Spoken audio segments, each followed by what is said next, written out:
Captain Maya Brooks stood quietly at the edge of the Bear Conservation Center, her uniform pressed, her medals shining faintly in the late afternoon sun. She had come here alone, hoping to reconnect with something gentle, something real after years of service overseas. But the crowd didn't see a hero. They saw her worn boots, her slight limp, the scars tracing down her arm. "Hey, lady, Veterans Discount line is over there," sneered a man at the ticket counter, barely glancing up. Maya's throat tightened. "I'm not here for a discount," she said calmly. But the woman behind the man let out a sharp laugh. "Oh, you're her, the ex-soldier who thinks she's special. You're just here to gawk like the rest of us." Maya's hands clenched, but she held back.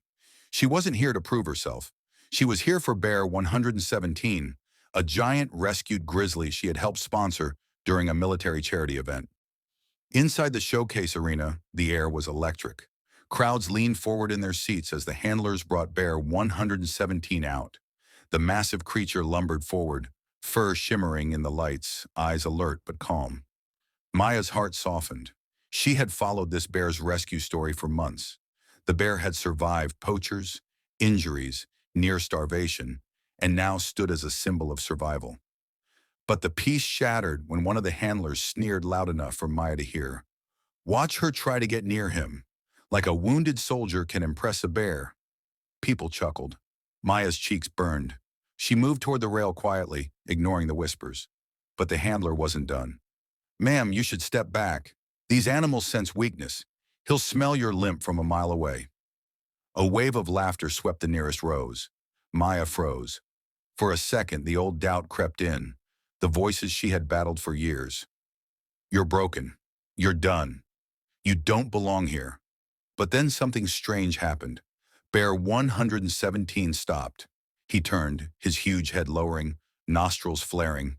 His gaze locked onto Maya across the arena. The crowd went silent. The handler called his name sharply, trying to pull his attention back. But Bear 117 didn't flinch. Instead, the giant beast began moving, slowly, steadily, straight toward Maya. A low murmur rippled through the crowd. "What's he doing? Why is he coming this way?" The handler stumbled forward, panic flashing in his eyes. "Get her back! Get her back!" But Maya didn't move. She couldn't. Her heart pounded in her chest, but not out of fear. Out of something deeper, something ancient. She had stared down the barrel of enemy rifles, felt the cold breath of death on her neck. This wasn't fear. This was recognition. Bear 117 reached the rail and stopped, towering above her. His massive paw lifted, curling slightly.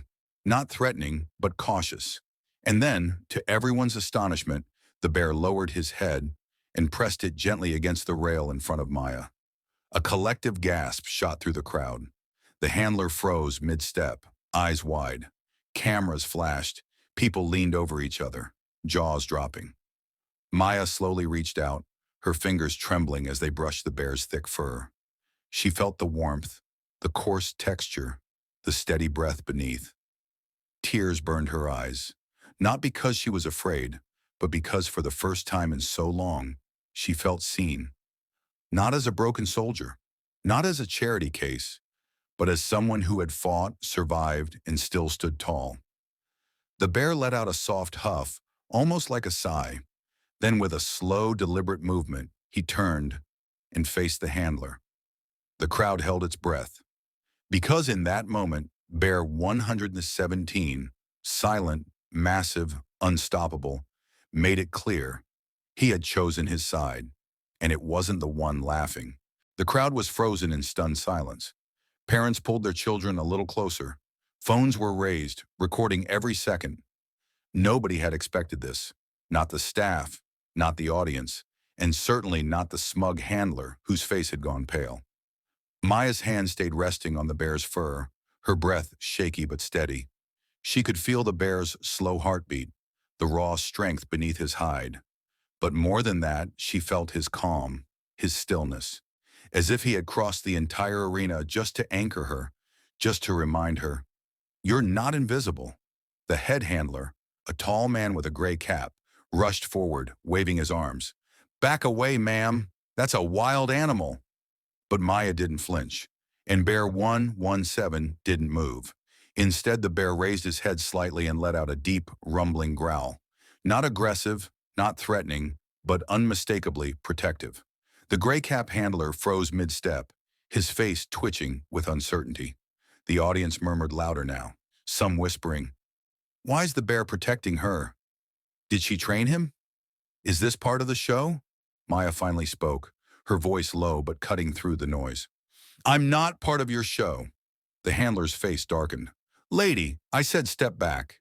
And that's when Bear 117 did something nobody expected. He stepped forward. One massive paw lifted over the railing, landing heavily on the ground beside Maya. The arena gasped. The bear didn't lunge, didn't roar.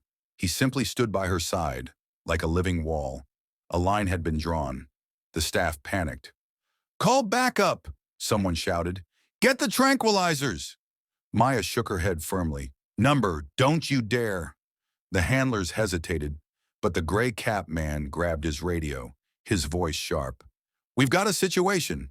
I need—" He didn't finish, because right then, Bear 117 turned his massive head toward the handler and let out a bone-shaking roar. The sound rattled the windows. People flinched in their seats. The handler stumbled back, nearly dropping his radio. And that's when the audience turned. They had come for a spectacle, a showcase of nature's beauty. But now they were witnessing something bigger, something raw and undeniable. The murmurs rose. "She's a veteran. He's protecting her. They're trying to force her out." People started standing up, not to leave, but to record, to capture, to witness. Maya glanced up at the bear. Her throat tightened again, not in fear, but in understanding. "You're just like me, aren't you?" she whispered. "You fought. You survived. And you're tired of being paraded around for people who don't see the scars." The bear's ears flicked slightly, as if he heard. And then, without warning, the front gates slammed open. News cameras rolled in. Reporters pushed forward, microphones raised. Because word had spread. The viral videos were already hitting social media. Veteran and bear standoff. Heroic woman, rescued bear, unbreakable bond. The handlers were overwhelmed. The gray cap man shouted at his staff, but it was too late. The world was watching now. Maya stood straighter, shoulders back, medals catching the light. She faced the cameras, not as a defeated soldier, not as a charity case, but as a woman who had stood her ground. She gently placed her hand on the bear's head. "We're done here," she said quietly. The handlers froze, and just like that, Bear 117 turned away from them all, away from the handlers, the cameras, the shouting, and calmly walked back toward his enclosure, leaving the stunned arena behind. But before he passed through the gate, he paused, glancing back at Maya one last time. Their eyes met. And in that silent moment, every person watching felt it. The connection between a survivor and a symbol of survival. A woman and a beast, both marked by battle, both refusing to bow. The crowd erupted, not in fear, but in applause. They cheered for the bear. They cheered for Maya. They cheered for the unspoken message that swept through the air like wildfire. Respect is earned, not handed out by those in power. As Maya left the arena, the same people who had mocked her minutes ago reached out to shake her hand, to thank her for her service, to capture a selfie beside her. But she smiled softly and kept walking. She didn't need the cameras, the applause, the viral fame. She had come here for peace, and thanks to a bear who refused to let her stand alone, she had found it.